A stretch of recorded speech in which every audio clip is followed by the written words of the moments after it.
بسم الله الرحمن الرحيم والذين لا يدعون مع الله إلها آخر ولا يقتلون النفس التي حرم الله إلا بالحق ولا يزنون ومن يفعل ذلك يلقى أثاما يضاعف له العذاب يوم القيامة ويخلد فيه مهانا إلا من تاب وآمن وعمل عملا صالحا فأولئك يبدل الله سيئاتهم حسنات وكان الله غفورا رحيما. السلام عليكم ورحمة الله وبركاته. ഖുർആൻ പദം 1222 ദിവസത്തിലേക്ക് എല്ലാവരെയും ഹാർദമായി സ്വാഗതം ചെയ്യുന്നു. പരിശുദ്ധ ഖുർആനിലെ 25-ാമത്തെ അധ്യായമായ സൂറത്തുൽ ഫുർഖാനിലെ 68 മുതൽ 70 വരെയുള്ള ആയത്തുകളാണ് ഇന്ന് പഠനവിധേയമാക്കുന്നത്. ക്ലാസ് ആരംഭിക്കുന്നതിനായി ആദരണീയനായ ഡോക്ടർ A.I. വിലായത്തുള്ള സാഹിബിനെ ക്ഷണിക്കുന്നു. السلام عليكم ورحمة الله وبركاته. أعوذ بالله من الشيطان الرجيم. بسم الله الرحمن الرحيم. والذين لا يدعون مع الله إلها آخر ولا يقتلون النفس التي حرم الله إلا بالحق ولا يزنون ومن يفعل ذلك يلقى أثاما يضاعف له العذاب يوم القيامة ويخلد فيه مهانا إلا من تاب وآمن وعمل عملا صالحا فأولئك يبدل الله سيئاتهم حسنات وكان الله غفورا رحيما. صدق الله العلي العظيم. സൂറത്തുൽ ഫുർഖാനിലെ അവസാനത്തെ ഭാഗം ഇബാദുർ റഹ്മാനെ പരാമർശിച്ചുകൊണ്ടുള്ള കാര്യങ്ങൾ അടങ്ങിയിട്ടുള്ള ഭാഗമാണ് നമ്മൾ പഠനവിധേയമാക്കിക്കൊണ്ടിരിക്കുന്നത്. അതിലെ 68 മുതൽ 70 വരെയുള്ള ആയത്തുകളാണ് ഞാൻ നിങ്ങളെ കേൾപ്പിച്ചിട്ടുള്ളത്. 63-ാമത്തെ ആയത്ത് മുതൽ 62-ാമത്തെ ആയത്ത് മുതൽ ഇബാദുർ റഹ്മാനെ, അള്ളാഹുവിന്റെ പ്രിയപ്പെട്ട ദാസന്മാരെ, അള്ളാഹുവിന് ഏറ്റവും മാതൃകാപരമായ വിധത്തിൽ വിധേയപ്പെടുന്ന അള്ളാഹുവിന്റെ അടിയാറുകളെ, അവരുടെ പ്രത്യേകതകള് വർണ്ണിക്കുകയാണ് ഈ ആയത്തുകളിലായിട്ട്. ഭൂമിയിൽ വിനയത്തോടും എളിമയോടും കൂടി നടക്കുന്ന അവിവേകികളോട് വേഗം സംസാരം മതിയാക്കി സലാം പറഞ്ഞു പിരിയുന്ന, രാത്രി നേരങ്ങളിൽ സുജൂദിലും ഖിയാമിലുമായിട്ട് പ്രാർത്ഥന നിർവഹിച്ചുകൊണ്ട് കഴിയുന്ന,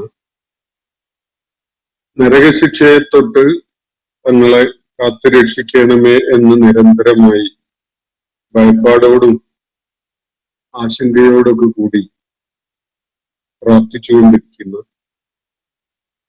ധനം ചെലവഴിക്കുമ്പോൾ അതില് ദുർവ്യയം ആവാത്ത വിധത്തിലും അതുപോലെ പിശുക്ക് വരാത്ത വിധത്തിലും കൈകാര്യം ചെയ്യുന്ന ആളുകൾ, അവര്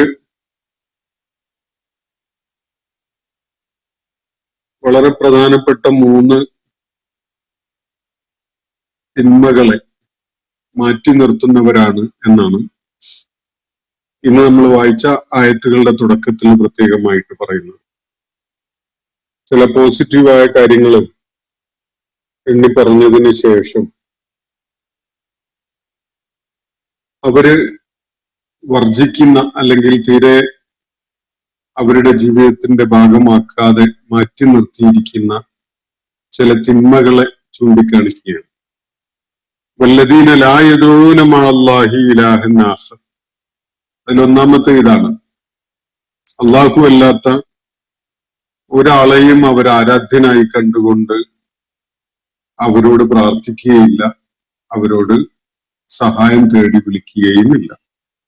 വല്ലദീന ലാ യദൂന, അവര് വിളിച്ച് പ്രാർത്ഥിക്കുകയില്ല മഅല്ലാഹ്, അള്ളാഹുവിനോടൊപ്പം. യഥാർത്ഥത്തിൽ അള്ളാഹുവിനാണ് ആളുകൾ വിളിച്ച് തേടാനുള്ള അർഹതയുള്ളത്, വേറെ ആർക്കും അതിനുള്ള അർഹതയില്ല. അള്ളാഹുവിനോടൊപ്പം മറ്റാരെങ്കിലും ഇലാഹായിട്ട് അവർ ഞങ്ങളെ സഹായിക്കുമെന്ന പ്രതീക്ഷയിൽ അവരുടെ പിന്തുണയും പിൻബലവും ഉണ്ടാകും എന്ന് കരുതിക്കൊണ്ട് അവരെ പ്രാർത്ഥിക്കുന്ന ഒരു പരിപാടി ഇവരൊരിക്കലും തന്നെ ചെയ്യുകയില്ല. വലാ യഖ്തുലൂന അൻ-നഫ്സ അല്ലത്തി ഹറമല്ലാഹു ഇല്ലാ ബിൽ ഹഖ്, അതുപോലെ അള്ളാഹു ആദരിച്ചിരിക്കുന്ന ഒരാളെയും ഒരു ജീവനെയും അവര് ഹനിക്കുകയില്ല. അള്ളാഹു ആദരിച്ച, അള്ളാഹു നൽകിയ ജീവൻ അവര് അന്യായമായ വിധത്തിൽ, ഇല്ലാ ബിൽ ഹഖ്, ന്യായമല്ലാത്ത വിധത്തില്, മതിയായ കാരണമില്ലാതെ ഒരാളുടെയും ജീവൻ അവര് അപഹരിക്കുകയില്ല, ജീവൻ എടുക്കുകയില്ല. അതിനോട് തന്നെ ചേർത്ത് പറയുകയാണ് വലാ യസ്നൂൻ, അവര് വ്യഭിചാര വൃത്തിയിൽ ഏർപ്പെടുകയില്ല. വമൻ യഫ്അൽ ദാലിക, ഇപ്പറഞ്ഞ ആരെങ്കിലും ചെയ്യുന്നുവെങ്കിൽ യൽഖ അസാമ, തീർച്ചയായിട്ടും അതിന്റെ പാപത്തിന്റെ ഫലം അവര് അനുഭവിക്കുക തന്നെ ചെയ്യും.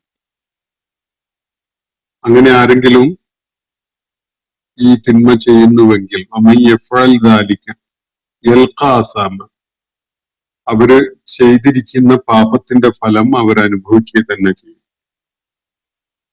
യൽഖ എന്ന് പറഞ്ഞ കണ്ടുമുട്ടും എന്നാണ് ഭാഷാപരമായിട്ട് അതിന്റെ സൂചന. ആശയം ഇതാണ്,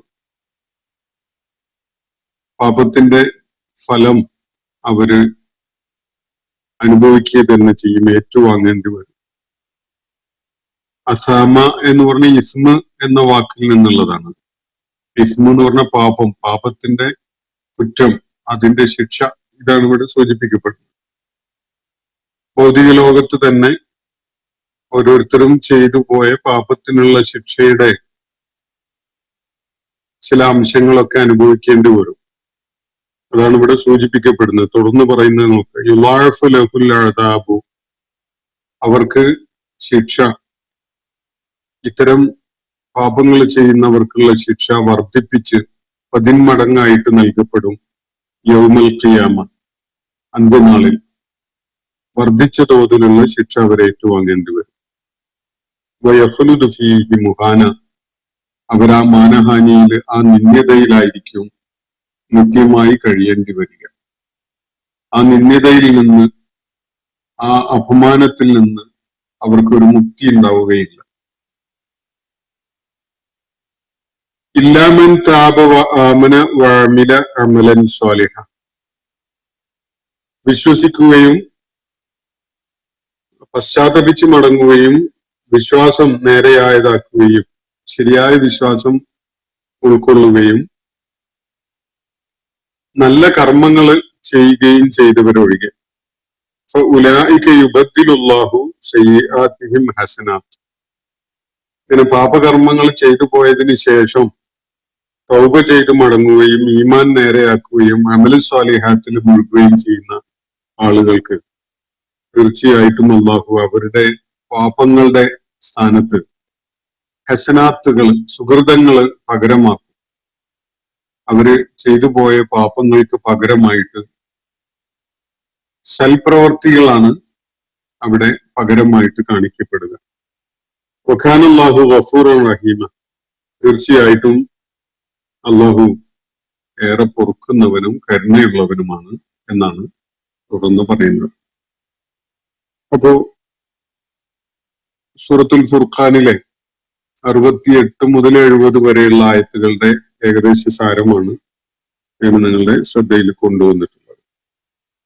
ഇബാദുർ റഹ്മാനെ കുറിച്ചുള്ള വിവരണമാണ് ഈ അവസാന ഭാഗത്ത് നൽകപ്പെടുന്നത്. അള്ളാഹുവിന്റെ ഇഷ്ടദാസന്മാർ, അവരുടെ പ്രത്യേകതകൾ പലതും ഇന്ന് നമ്മൾ വായിച്ച ആയത്തുകളുടെ മുകളിലായിട്ടുള്ള ആയത്തുകളിൽ അള്ളാഹു വിവരിക്കുകയുണ്ടായി. അതിനെ തുടർന്ന് 3 വൻ പാപങ്ങൾ ഈ ആളുകൾ ഒരിക്കലും തന്നെ ചെയ്യുകയില്ല, അവരതിൽ നിന്ന് മാറി നിൽക്കുന്നവരായിരിക്കും എന്നാണ് അള്ളാഹു ഇവിടെ പറയുന്നത്. അതിൽ ഒന്നാമത്തേത്, അള്ളാഹുവിനോടൊപ്പം മറ്റാരെയെങ്കിലും ഇലാഹായി കണ്ടുകൊണ്ട് അവരെ ആരാധിക്കുകയും അവരോട് പ്രാർത്ഥിക്കുകയൊക്കെ ചെയ്യുക എന്നുള്ളതാണ്. രണ്ടാമത്തേത്, അള്ളാഹു ആദരിച്ചിരിക്കുന്ന ഒരു ജീവനെ കാരണമില്ലാതെ അകാരണമായിട്ട് ഹനിച്ചു കളയുകയില്ല എന്നതാണ് ഇവരുടെ, അല്ലെങ്കിൽ ഇവർ ചെയ്യാതിരിക്കുന്ന പാപം എന്ന് പറയുന്നത് അനർഹമായിട്ട് അന്യായമായിട്ട് ഒരാളെ കൊല്ലുക എന്നതാണ്. അത് അവര് ഒരിക്കലും ചെയ്യില്ല. മൂന്നാമത്തത്, അവര് വ്യഭിചാര വൃത്തിയിൽ ഏർപ്പെടുകയില്ല. 3 കാര്യങ്ങളാണ് പറയുന്നത്. വൻ പാപങ്ങളായിട്ട് ഇപ്പൊ കണക്കാക്കപ്പെടുന്ന വേറെയും പലതും ഉണ്ട്. വിശുദ്ധ ഖുർആനിൽ തന്നെ പലയിടത്തും പരാമർശങ്ങളുണ്ട്. ഹദീസുകളിൽ അതിന്റെ വിശദാംശങ്ങളൊക്കെ കാണാനും സാധിക്കും. ഇവിടെ പ്രത്യേകമായിട്ട് എടുത്തു പറയുന്ന 3 പാപങ്ങൾ ഈ ഖുർആൻ ആദ്യമായി അഭിസംബോധന ചെയ്യുന്ന അറബ് സമൂഹം, ജാഹിലിയ അറബ് സമൂഹം നിരന്തരമായി ഏർപ്പെട്ടുകൊണ്ടിരുന്ന തരത്തിലുള്ള 3 വൻ പാപങ്ങളാണ് എന്നത് ചരിത്രപരമായി ഒന്ന് വിലയിരുത്തുമ്പോൾ മനസ്സിലാക്കാൻ സാധിക്കും. ജാഹിലിയ അറബികൾക്ക്, വിശേഷിച്ച് മക്കയിലും പരിസരത്തൊക്കെ ഉണ്ടായിരുന്നവർക്ക്, അള്ളാഹുവിന് പുറമെ അവര് ആരാധിച്ചിരുന്ന വ്യക്തികളെയും വിഗ്രഹങ്ങളെയും അതുപോലെ അവര് ദൈവങ്ങളായി കരുതിയിരുന്ന പലതിനെയും ആരാധിക്കാതിരിക്കുക, അവരോട് പ്രാർത്ഥിക്കാതിരിക്കുക എന്ന് പറയുന്നത് അവരൊരു വലിയ പാപമായിട്ടാണ് കണ്ടിരുന്നത്. അവരുടെ ആരാധ്യരായ വിഗ്രഹങ്ങളെ ആരാധിക്കാതിരിക്കുക, അവരോട് പ്രാർത്ഥിക്കാതിരിക്കുക, അവരുടെ സഹായവും ഇഷ്ടവും അന്വേഷിക്കാൻ തേടാതിരിക്കുക എന്നതൊക്കെ, യാത്ര പുറപ്പെടുമ്പോൾ പോലും അവരുടെ ഇഷ്ട ദൈവങ്ങളുടെ ഹിതം അക്കാര്യത്തിൽ എന്താണ് എന്നറിയുന്ന വിധത്തില് അവയെ സമീപിക്കുന്ന രീതിയൊക്കെ ഉണ്ടായിരുന്നു. വിശുദ്ധ ഖുർആൻ തന്നെ അത് പലയിടത്തും പരാമർശിച്ചിട്ടുണ്ട്. വിഗ്രഹങ്ങളുടെ അല്ലെങ്കിൽ അവരുടെ ഇഷ്ട ദൈവങ്ങളുടെ ഒരു വിഷയത്തിലുള്ള ഹിതം, താല്പര്യം എന്താണ് എന്നത് നോക്കുന്നതിനുള്ള പല രീതികളും അവർ അവലംബിച്ചിരുന്നു. അപ്പൊ ഇഷ്ടദൈവങ്ങളോട് ചോദിച്ചും പറഞ്ഞും അറിഞ്ഞും മനസ്സിലാക്കിയുമാണ് അവരോരോ കാര്യങ്ങളും ചെയ്തിരുന്നത്.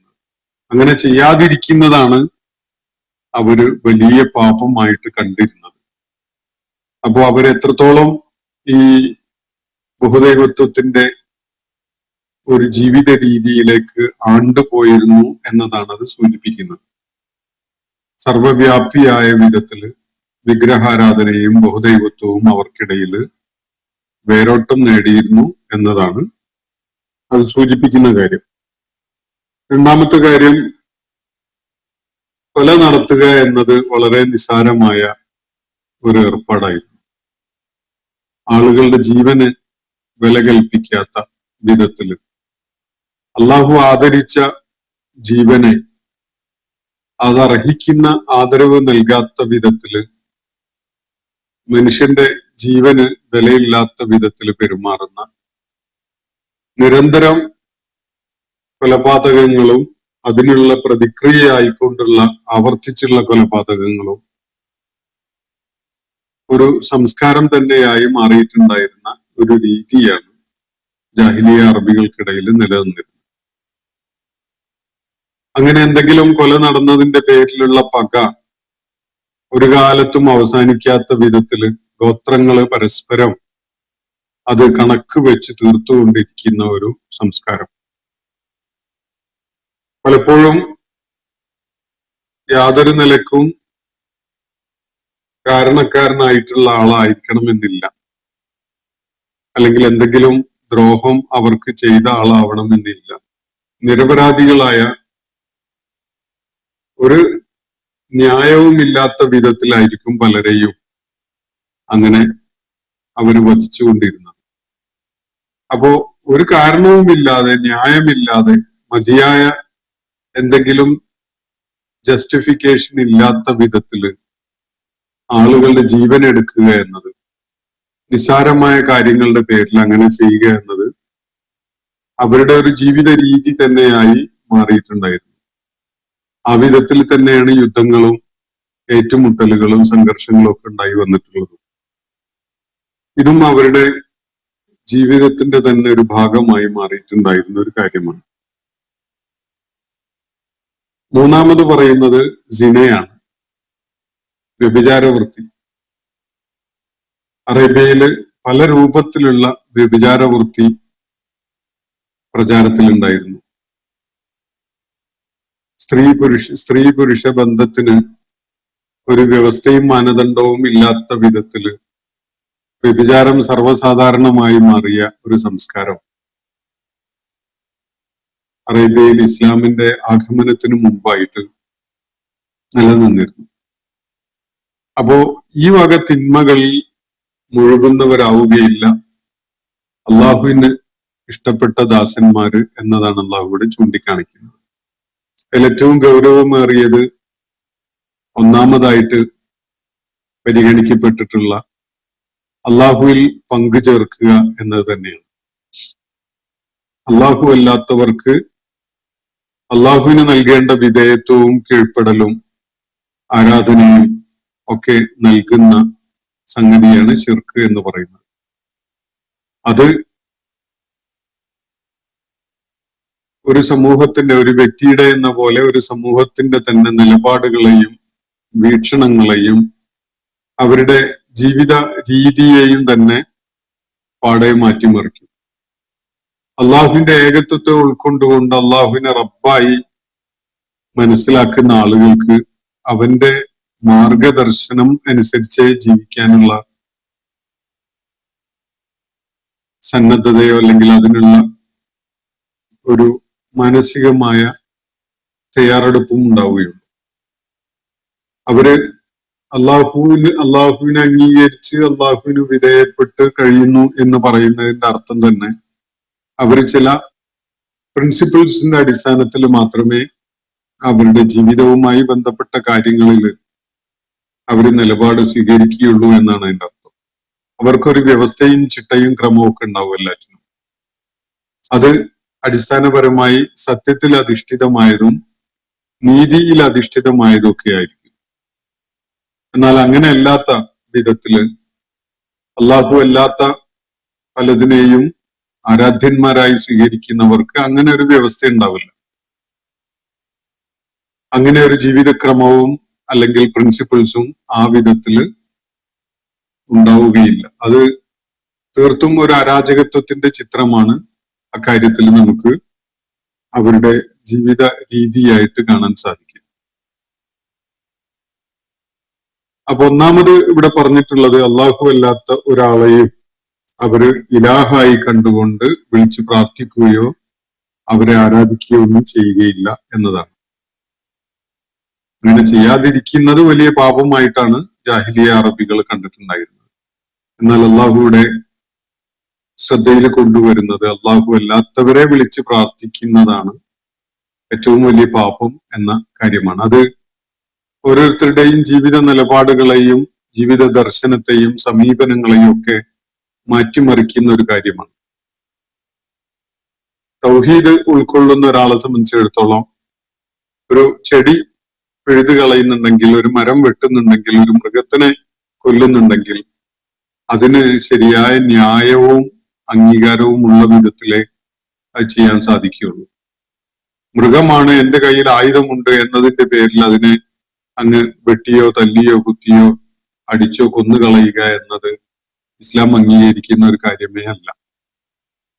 അതുപോലെ തന്നെ വൃക്ഷങ്ങളുടെയും ചെടികളുടെയും മരങ്ങളുടെയും ഒക്കെ കാര്യത്തിലും അതിന് ചില വ്യവസ്ഥയും ക്രമവും ഒക്കെ അള്ളാഹു നബി സല്ലല്ലാഹു അലൈഹി വസല്ലം ഒക്കെ ഈ ദീനിന്റെ ഭാഗമായിട്ട് പഠിപ്പിച്ചിട്ടുണ്ട്. അപ്പൊ ഓരോന്നിനോടും ഒരു കൃത്യമായ ഒരു സമീപനം പഠിപ്പിക്കപ്പെട്ടിട്ടുണ്ട്. അതുകൊണ്ട് തന്നെ അള്ളാഹു അല്ലാത്തവരോട് പ്രാർത്ഥിക്കുന്ന, അവരെ ആരാധ്യന്മാരായിട്ട് കാണുന്ന ആളുകളുടെ ജീവിത നിലപാടും അള്ളാഹുവിന്റെ ഏകത്വത്തെ ഉൾക്കൊണ്ടുകൊണ്ടുള്ള തൗഹീദിൽ അധിഷ്ഠിതമായ ജീവിത ദർശനം ഉൾക്കൊള്ളുന്നവരുടെ സമീപനവും രണ്ടും രണ്ടാണ്, ഒരുപോലെയല്ല. അവർക്ക് ചില തത്വങ്ങളും പ്രിൻസിപ്പിൾസും ഒക്കെ ഏത് കാര്യത്തിലും നോക്കിയിട്ട് വേണം കാര്യങ്ങൾ അല്ലെങ്കിൽ നിലപാടുകൾ സ്വീകരിക്കാൻ അല്ലെങ്കിൽ എന്തെങ്കിലും ചെയ്യാൻ. ഒരിക്കലും തന്നെ അങ്ങനെ അല്ലാത്ത വിധത്തില് സത്യവിശ്വാസികൾ, അള്ളാഹുവിന് ഇഷ്ടപ്പെട്ട ദാസന്മാര് അങ്ങനെയുള്ള കാര്യങ്ങളിൽ ഏർപ്പെടുകയില്ല. രണ്ടാമത് ഇവിടെ സൂചിപ്പിച്ചത് വലാ യഖ്തുലൂന നഫ്സല്ലത്തി ഹറമല്ലാഹു ഇല്ലാ ബിൽ ഹഖ്.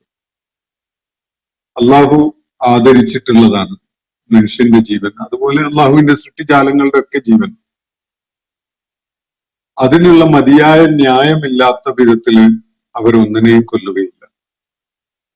മനുഷ്യരേതായാലും ഇല്ല, ജീവജാലങ്ങളെയും അള്ളാഹു അനുവദിച്ച വിധത്തിലല്ലാതെ അവര് ജീവൻ എടുക്കുകയില്ല, അവയുടെ ജീവൻ ഹനിക്കുകയില്ല. ഇല്ലാ ബിൽ ഹഖ് എന്നാണ് ഇവിടെ പറഞ്ഞിരിക്കുന്നത്. അത് ന്യായം, അവകാശം അല്ലെങ്കിൽ സത്യാധിഷ്ഠിതം എന്നൊക്കെയാണ് അതിന്റെ സൂചന. അപ്പോ ന്യായമായ വിധത്തിലല്ലാതെ ഒരാളുടെയും അള്ളാഹു അനുവദിച്ച് അള്ളാഹു ആദരിച്ചിരിക്കുന്ന ജീവൻ അവര് ഹനിക്കുകയില്ല എന്നൊരു കാര്യം. ഇക്കാര്യത്തിലൊന്നും യാതൊരു തത്വദീക്ഷയും മാർഗദർശനവും ഉൾക്കൊള്ളാത്ത വിധത്തിലാണ് ജാഹിലിയ അറബികളുടെ അക്കാലത്തുണ്ടായിരുന്ന ജീവിതം എന്നത് ഒരു വസ്തുതയാണ്. അതുപോലെ സ്ത്രീ പുരുഷ ബന്ധങ്ങൾ അള്ളാഹു വെച്ചിരിക്കുന്ന ഒരു വ്യവസ്ഥയുണ്ട്, സാമൂഹ്യ ക്രമമുണ്ട്. രണ്ട് ബന്ധങ്ങളെ കുറിച്ച് നേരത്തെ നമ്മൾ പിന്നിട്ട ആയത്തുകളിൽ അള്ളാഹു സൂചിപ്പിച്ച് നമ്മൾ കണ്ടു. ജലത്തിൽ നിന്ന് മനുഷ്യരെ സൃഷ്ടിച്ചിരിക്കുന്നു എന്ന് പറഞ്ഞതിന് ശേഷം അവന്റെ വംശപരമ്പര നിലനിർത്തുന്നതിന് അള്ളാഹു രണ്ട് തരം ബന്ധങ്ങളെ വെച്ചിരിക്കുന്നു എന്ന്. ഒന്ന് രക്തബന്ധമാണ്, കുടുംബ ബന്ധമാണ്. രണ്ടാമത്തത് വിവാഹ ബന്ധമാണ്. ഈ വിധത്തിൽ പാവനമായ ഒരു റിലേഷൻഷിപ്പാണ് മനുഷ്യർക്കിടയിൽ അള്ളാഹു സ്ഥാപിച്ചിട്ടുള്ളത്, മനുഷ്യന് മാർഗദർശനം നൽകിക്കൊണ്ട് പഠിപ്പിച്ചിട്ടുള്ളത്. എന്നാൽ ഈ ബന്ധങ്ങളെ തകിടം മറിക്കുന്ന സാമൂഹ്യ വ്യവസ്ഥയെ ഏറ്റവും പ്രശ്നസങ്കീർണമാക്കി മാറ്റുന്ന ഒരു നടപടിയാണ് സിന എന്ന് പറയുന്നത്, വ്യഭിചാരവൃത്തി എന്ന് പറയുന്നത്. അത് സ്ത്രീയെ അനാദരിക്കലാണ്, പിറക്കുന്ന കുഞ്ഞിനെ മാനഹാനി പേറേണ്ടി വരുന്ന അവസ്ഥയിലേക്ക് തള്ളിവിടുന്ന ഒരു രീതിയാണ്. ഒരു കാര്യത്തിലും ഒരു വിധത്തിലുള്ള ഉത്തരവാദിത്വവും ഏൽക്കാതിരിക്കലാണ്. ഇതൊക്കെ അതിലടങ്ങിയിട്ടുണ്ട്. സിനയുടെ ദൂഷ്യങ്ങളെ കുറിച്ച് നമ്മൾ പ്രത്യേകിച്ച് വളരെയേറെ ഒന്നും പറയേണ്ടതില്ല, എല്ലാവർക്കും അറിയുന്ന കാര്യങ്ങളാണ്. ഈ മൂന്ന് തിന്മകളും മാറ്റി നിർത്തുന്ന, വർജിക്കുന്ന, അതിനോട് അടുക്കാത്തവരാണ് അള്ളാഹുവിന് ഇഷ്ടപ്പെട്ട ദാസന്മാര് എന്നാണ് അള്ളാഹുവിടെ ചൂണ്ടിക്കാണിക്കുകയുണ്ടായത്. തീർച്ചയായിട്ടും ഈ ദുർവൃത്തികൾ ചെയ്യുന്ന ആളുകൾ, ഈ പാപങ്ങൾ ചെയ്യുന്ന ആളുകൾ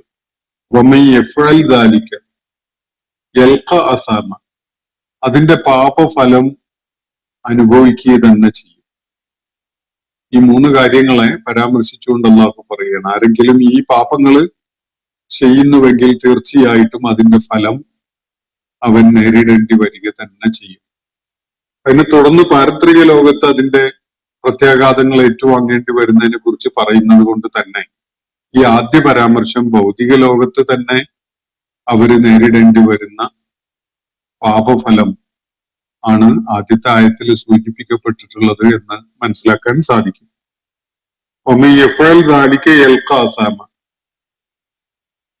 ഒരുപാട് കാര്യങ്ങൾ വിശുദ്ധ ഖുർആനിൽ ഇതുമായി ബന്ധപ്പെട്ടുകൊണ്ട് പലയിടത്തായിട്ട് സൂചിപ്പിച്ചിട്ടുണ്ട്.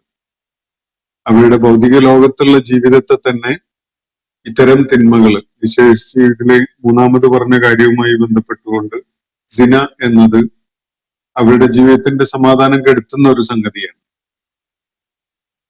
അവരുടെ തുടർ ജീവിതത്തിൽ അതിന്റെ പാപഫലം അവർ നിരന്തരം അനുഭവിച്ചുകൊണ്ടിരിക്കുന്ന അവസ്ഥ ഉണ്ടാകും എന്നാണ് അള്ളാഹു ഇവിടെ വ്യക്തമാക്കുന്നത്.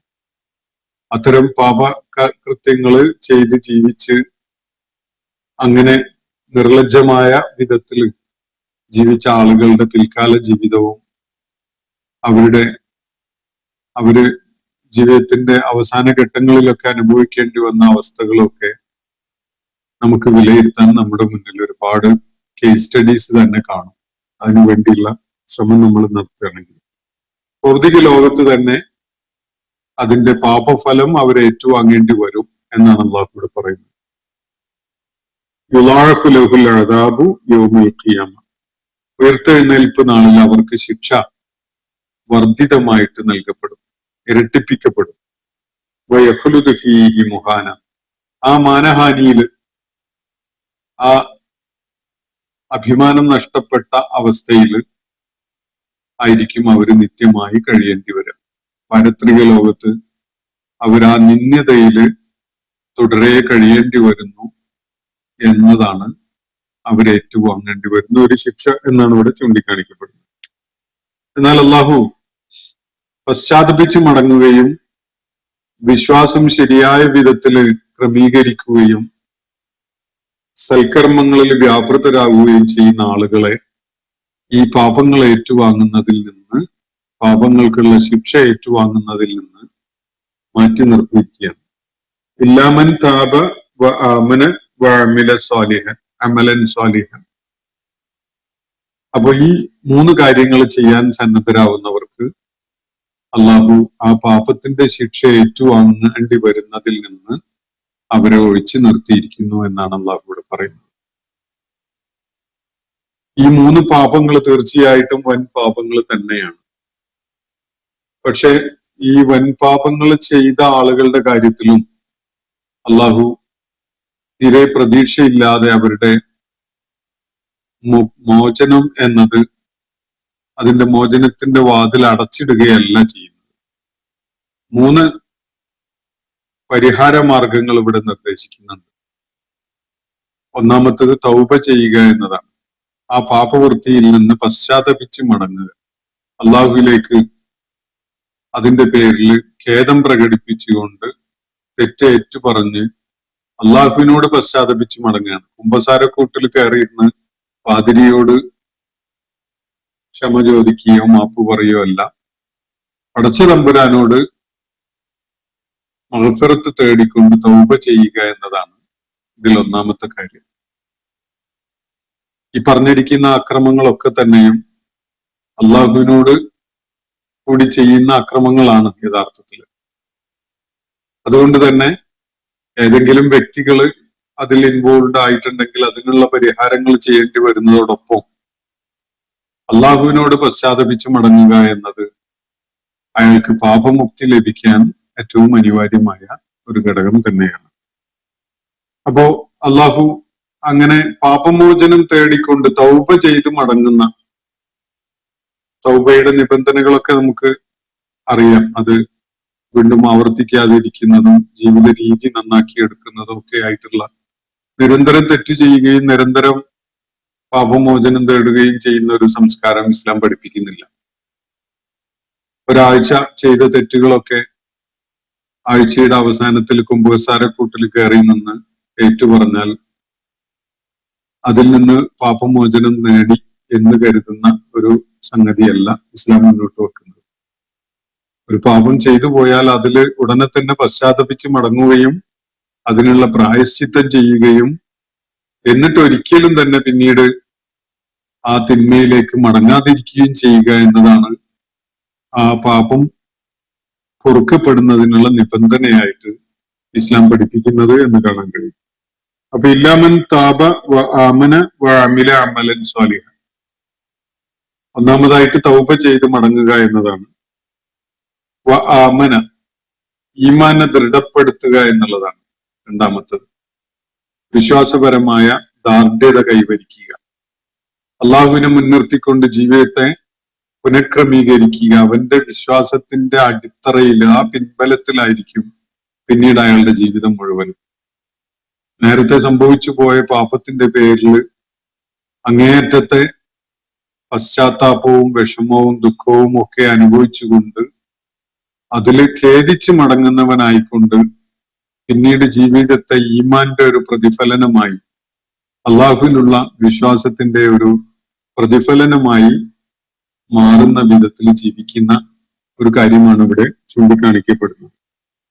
അമലൻ സ്വാലിഹ, പിന്നീട് അവൻ സൽക്കർമ്മങ്ങളിൽ തന്നെ ആയിക്കൊണ്ടിരിക്കും. അങ്ങനെ നല്ല കർമ്മങ്ങൾ ചെയ്യുന്നതിൽ തുടർന്ന് വ്യാപൃതനാവുകയും ചെയ്യുകയാണെങ്കിൽ, ഈ 3 കാര്യങ്ങൾ ചെയ്യുന്നുവെങ്കിൽ അവര് ഇതിൽ നിന്ന്, ഈ ശിക്ഷ ഏറ്റുവാങ്ങേണ്ടി വരുന്നതിൽ നിന്ന് ഒഴിവാക്കപ്പെടുന്നതാണ് എന്നാണ് അള്ളാഹുവിടെ നൽകുന്ന സൂചന. അങ്ങനെയുള്ള ആളുകളുടെ കാര്യത്തില് ഹസനാത്ത്, അവരുടെ സയ്യിആത്തുകളെ, അവരുടെ ഈ ദുഷ്കൃത്യങ്ങളെ അള്ളാഹു സൽകൃത്യങ്ങളാക്കി മാറ്റും എന്നാണ് ഇവിടെ പറയുന്നത്. അതെങ്ങനെയാണ് എന്നത് നമുക്ക് ഹദീസുകളിൽ നിന്നും മറ്റു സൂചനകളിൽ നിന്നൊക്കെ മനസ്സിലാക്കാൻ സാധിക്കും. എങ്ങനെയാണ് ദുഷ്കർമ്മം ഏതായാലും ചെയ്തു പോയതാണ്, അതെങ്ങനെയാണ് സൽക്കർമ്മമാക്കി മാറ്റുക?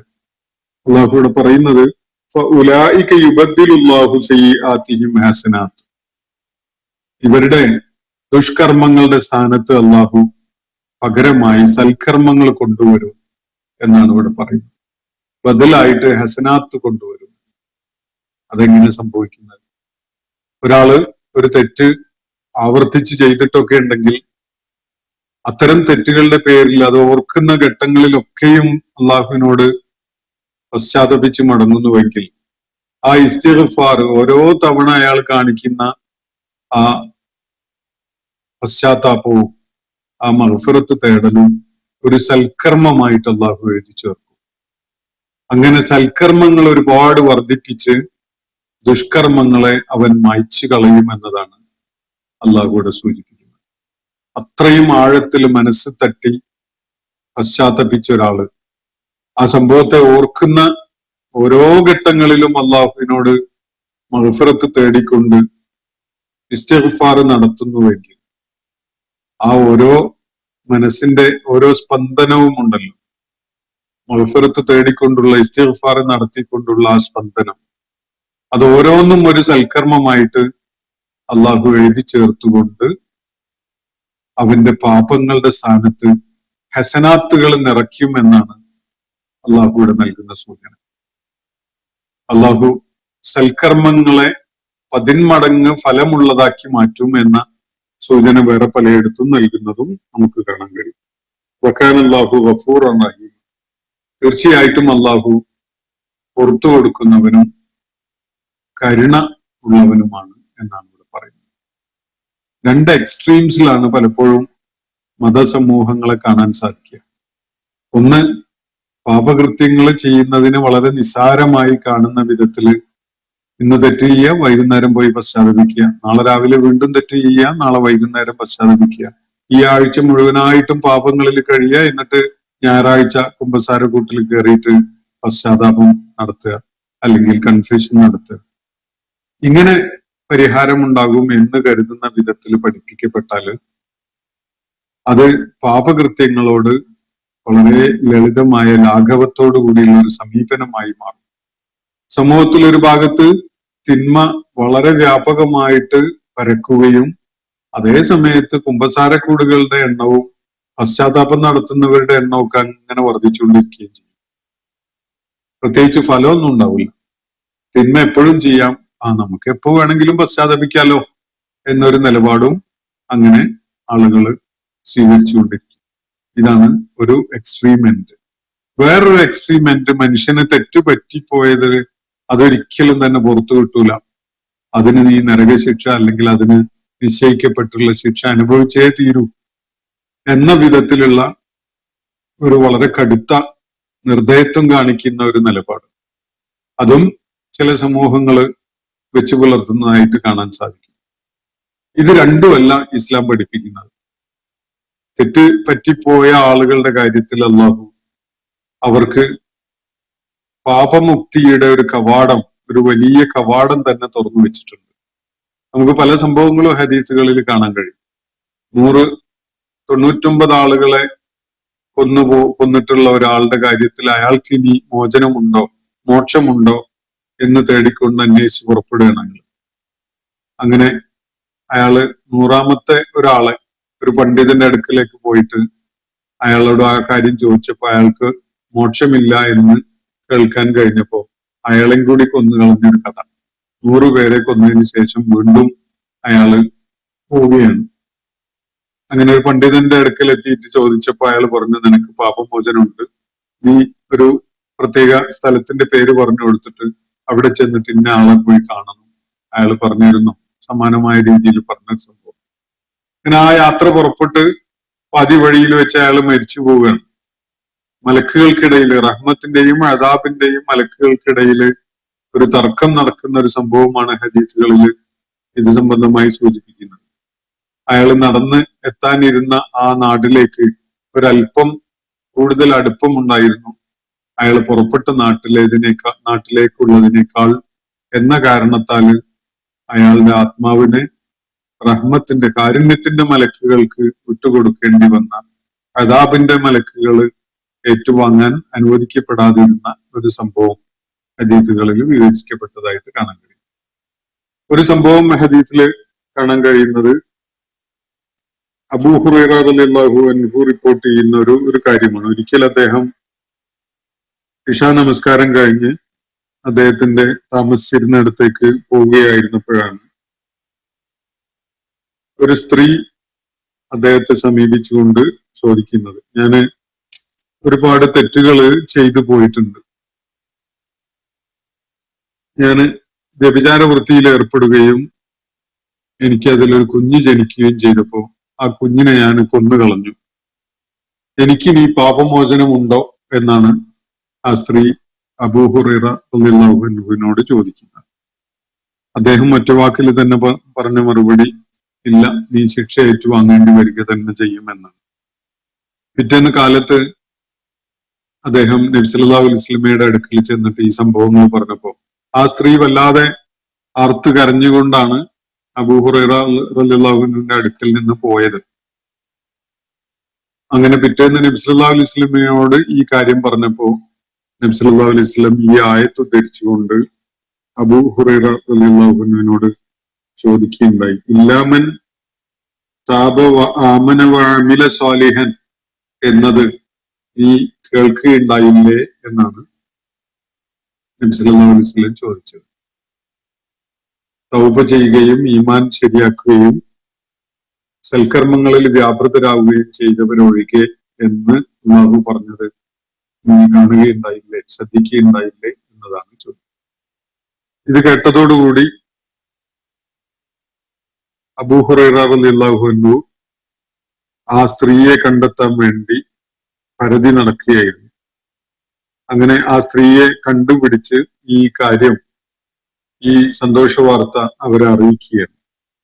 എനിക്ക് പാപമോചനത്തിന്റെ കവാടം തുറന്നു തന്ന അള്ളാഹുവിന് 1000 സ്തുതി എന്ന് പറഞ്ഞുകൊണ്ടാണ് ആ സ്ത്രീ തുടർന്ന് സുജൂദിൽ വീഴുന്നത്. അബൂ ഹുറൈറ ഈ സന്തോഷ വാർത്ത അറിയിച്ചപ്പോൾ അവര് പശ്ചാത്തപിച്ച് മടങ്ങി.